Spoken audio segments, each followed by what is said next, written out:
क्या आप जानते हैं कि कब से शुभ कार्यों की शुरुआत होती है? देवउठनी एकादशी उसी विशेष दिन को कहा जाता है जब भगवान विष्णु चतुर्मास की योग निद्रा से जागते हैं। हिंदू धर्म में प्रबोधिनी एकादशी या देवउठनी एकादशी का बहुत खास महत्व है। बताया जाता है कि भगवान विष्णु आषाढ़ मास के शुक्ल पक्ष की एकादशी को योग निद्रा में जागते हैं और कार्तिक मास के शुक्ल पक्ष के एकादशी को जागते हैं। इसी दिन चातुर्मास का समापन होता है। इस दिन से हिंदू धर्म में विवाह, गृह प्रवेश और अन्य शुभ कार्यों का आरंभ होता है जो चतुर्मास के दौरान रोक दिए जाते हैं।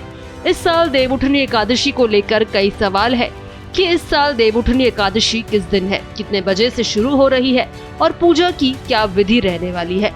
देवउठनी एकादशी से जुड़ी सभी जरूरी बातें इस वीडियो के जरिए हम आपको बताने जा रहे हैं। अगर आप इस टॉपिक में इंटरेस्टेड है और इस खास दिन के बारे में और भी जानना चाहते हैं तो इस वीडियो में लास्ट तक जरूर बने रहिएगा।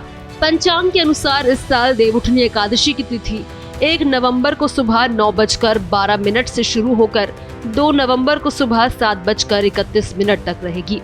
क्योंकि एकादशी तिथि सूर्योदय के समय 2 नवंबर को रहेगी, इसलिए उपवास और पूजा का दिन 2 नवंबर 2025 को होगा। धार्मिक मान्यताओं के अनुसार जब एकादशी तिथि सूर्योदय के समय होती है तब उसी दिन व्रत रखा जाता है।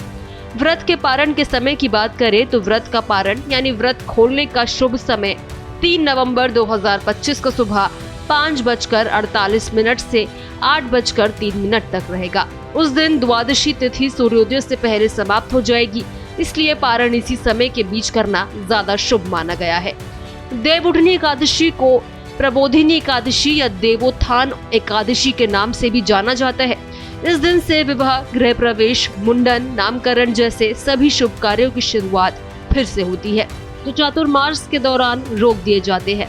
ऐसा विश्वास है कि जो भी व्यक्ति सच्चे मन से भगवान विष्णु की पूजा करता है या व्रत रखता है उसकी सभी मनोकामनाएं पूरी होती है और उसके जीवन में सुख समृद्धि बनी रहती है। इस दिन भगवान विष्णु की पूजा करने से माँ लक्ष्मी की विशेष कृपा भी प्राप्त होती है। देवउठनी एकादशी के दिन तुलसी विवाह का आयोजन भी किया जाता है। ये बहुत शुभ माना जाता है। महाराष्ट्र और गुजरात में इस एकादशी का पर्व बड़े ही उत्साह के साथ मनाया जाता है। राजस्थान के पुष्कर मेले की शुरुआत भी इसी दिन होती है और पंढरपुर यात्रा का समापन इसी दिन किया जाता है। देवउठनी एकादशी के दिन पवित्र नदियों या तीर्थ स्थलों में स्नान करना अत्यंत पुण्यदायी माना गया है। ऐसा कहा जाता है कि इस दिन किया गया स्नान अन्य किसी तीर्थ स्थान से अधिक फलदायी होता है।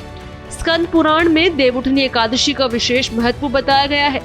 भगवान ब्रह्मा ने स्वयं इस व्रत की महिमा की कथा नारद मुनि को सुनाई थी।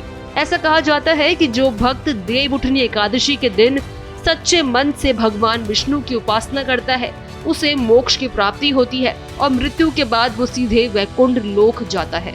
इस दिन तुलसी शालिग्राम विवाह का भी महत्व होता है और इससे जुड़ी एक पौराणिक कथा भी है। ब्रह्मा वैवर्त पुराण के अनुसार तुलसी यानी कि वृंदा एक असुर शंखचूड़ की पत्नी थी। शंखचूड़ अधार्मिक था, लेकिन अपनी पत्नी की पवित्रता की वजह से वो देवताओं के लिए अजय हो गया। भगवान विष्णु ने शंखचूड़ का रूप धारण कर तुलसी को छुआ, जिससे उनकी पवित्रता टूट गई और शंखचूड़ की शक्ति कम हो गई। इसके बाद भगवान शिव ने शंखचूड़ का वध किया। तुलसी ने क्रोधित होकर भगवान विष्णु को शालिग्राम पत्थर में बदलने का श्राप दिया।